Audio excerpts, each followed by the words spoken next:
এই যে আমাদের ফজি ভাই ঢুকে গেছে ভেতরে।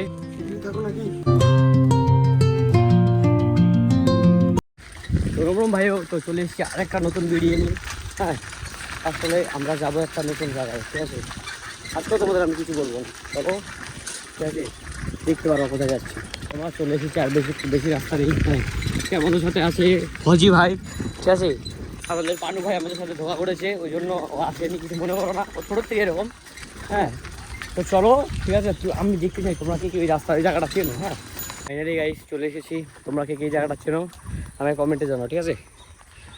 ভাই দেখো, এটা হচ্ছে গিয়ে অনেক পুরনো একটা বাড়ি আর কি। এই যে আমাদের ফজি ভাই ঢুকে গেছে ভেতরে, আমরা আমাদের সাইকেল নিয়ে ভেতরে ঢুকে যাচ্ছি। ওই যে ফজি ভাই, এই জায়গাটার নাম হলো রায়বাড়ি। তোমরা যারা যারা জানতে তারা কমেন্ট করো।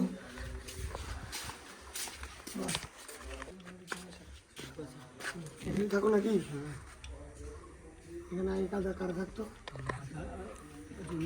জমিদার এখন কাদের হয়েছে আছে, মানে এখানে লোকেরা ঘুরতে আসে। হ্যাঁ, বেসিক্যালি সরস্বতী পুজোতে আসে না? সরস্বতী পুজো, ঈদে, ঠিক আছে।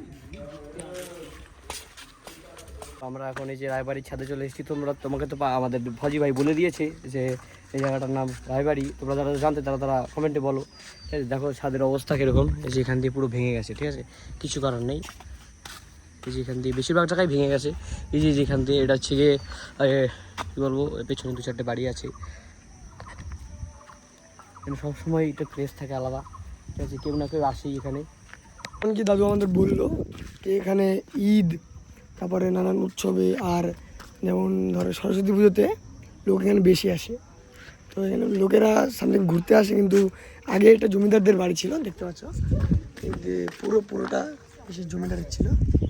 এখন আমফান ঝড় হওয়ার পরে এগুলো সব ভাঙা পড়ে গেছে। আগেরবার যখন এসেছিলাম তাও ঠিকঠাক ছিল, কিন্তু এখন ছাদ টাদ সব ভাঙা পড়ে গেছে, দেখো। আর একটা জিনিস তোমাদের দেখাই, এটা মানে পুরো বাড়িটা জমিদারদের ছিল, কিন্তু আর এই যে এটা জমিদারদের পুকুর, যেমন স্নান করতো। এদিকে জঙ্গল হয়ে গেছে, আগে দিক দিয়ে লোকেরা ঘুরতে, এদিক দিয়ে জমি করেছে লোকেরা অনেকে। এই জমিগুলো কিন্তু এখানকার চাষিদের না। হ্যাঁ, তা এখানে আর কি এটা নির্দিষ্ট কারোর জমি না আর কি, এটা মানে জমিদারদের জমি ছিল এক সময়। কিন্তু ওদের কি পরবর্তীতে যারা হয়েছে আর কি, পরবর্তীতে যারা লোক ছিল ওরা এখানে থাকে না, যত সম্ভব ওরা অন্য জায়গায় থাকে। এইসব এই যে এখান থেকে যারা জমিগুলো দেখতে পাচ্ছ, এই জমিগুলো তো কিন্তু কারণ না এখানে, মানে এখান দিয়ে যে চাষবাস করেছে, এখান থেকে নর্মাল এখানকার যা জমিদার মানে মানে লোক যারা আছে চাষিরা, ওরা এখান দিয়ে জমি করেছে। দেখতে পাচ্ছ হলুদ লাগিয়েছে, এটা কিন্তু ওদের জমি না।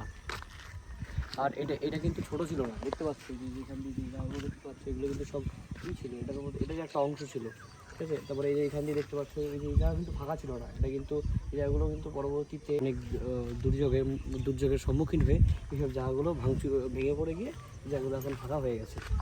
বাড়িটা কত পুরনো, তাতে এই বটগাছের শিকড় মিকড়ে ভরে গেছে। হ্যাঁ, এখান দিয়ে পুরো একটা মানে এটা কিন্তু নিচের থেকে বটগাছটা না, এটা কিন্তু ওপরে বটগাছটা পুরো হয়েছে। হ্যাঁ, এখান দিয়ে ভেতরে এত এখান দিয়ে শিকর্মী করে, যেখান দিয়ে শিকর্মী করে ভরা। এই যে আমাদের ফজি ভাই ওখানে শয়তানি করছে, আসনি খেয়ে দেব। চলো তোমাদের একটা জিনিস দেখাচ্ছি, যেটা একদম পুরো গোপনীয় ছিল। মানে যখন জমিদার আমলের লোকেরা থাকতো তখন এটা গোপনীয় ছিল। চলো তোমাদের দেখাচ্ছি আমি। এখানে অন্ধকার,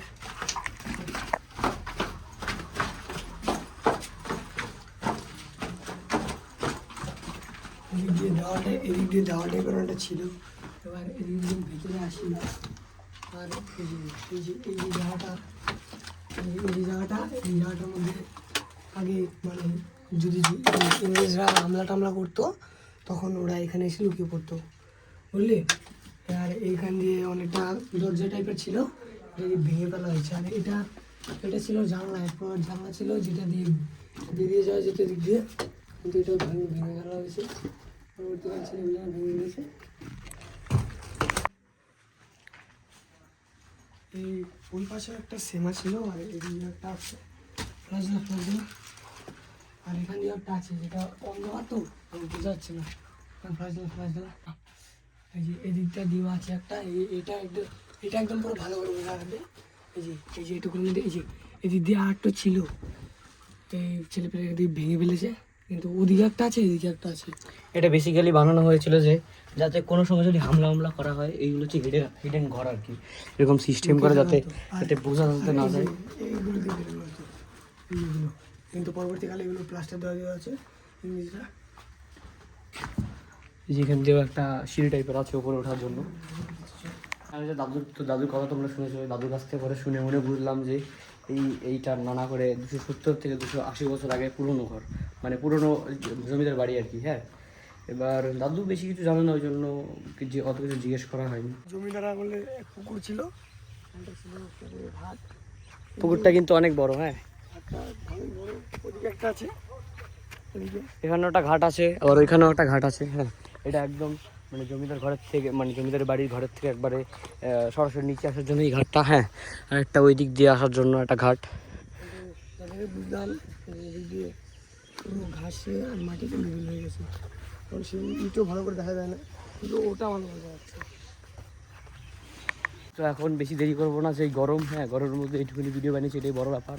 হ্যাঁ, তো আজকের জন্য এইটুকুনি। আর তোমরা যারা যারা এই জায়গায় এসছো তারা তো জানোই, আর যারা যারা আসোনি, যারা যারা আসতে চাও তারা আমার কমেন্ট করো, আমি তোমাদের লিঙ্ক মানে এখানকার লোকেশন পাঠিয়ে দেবো, ঠিক আছে? তো আজকের জন্য এইটুকুনি, দেখা হচ্ছে অন্য কোনো ভিডিওতে। বাই। गलती से अगर नए हो तो सब्सक्राइब करो, वो जो लाल वाला बटन है उस पर अपने जीजा जी फेंक के मारो या फूफा जी, मुझे नहीं पता, बस क्लिक हो जाना चाहिए।